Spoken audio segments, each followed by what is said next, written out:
So Carson Wentz talked about that banged-up offensive line that he's getting ready to play behind Sunday.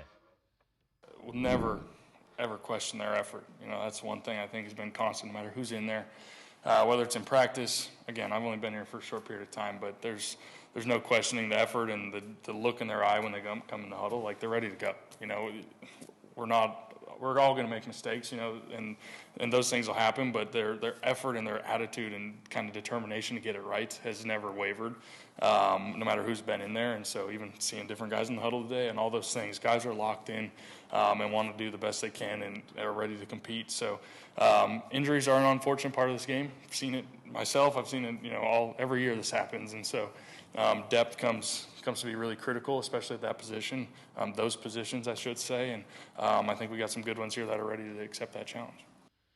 G-Bush, the word of the day for their line is effort. Does that sound like a guy that knows he's in for a long 60 minutes of football Sunday morning?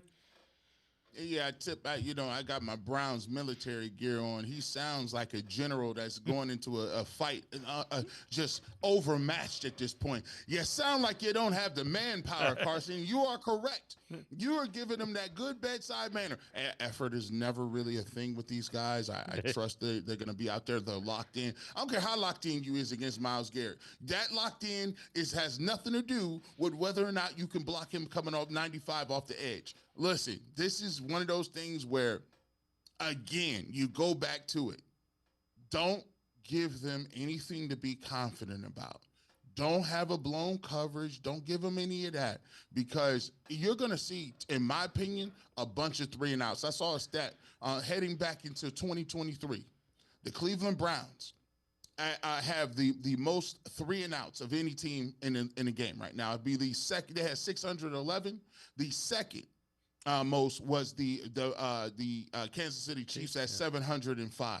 So it's almost 100 more 3-and-outs for the Cleveland Browns defense. This is a great opportunity for you because you're playing against an offense that is just as deficient as yours. The thing is, they got better skill positions. Don't let Justin Jefferson get something off on you. Don't let Jordan Addison get a lot of things off of you. They're not dynamic in the backfield.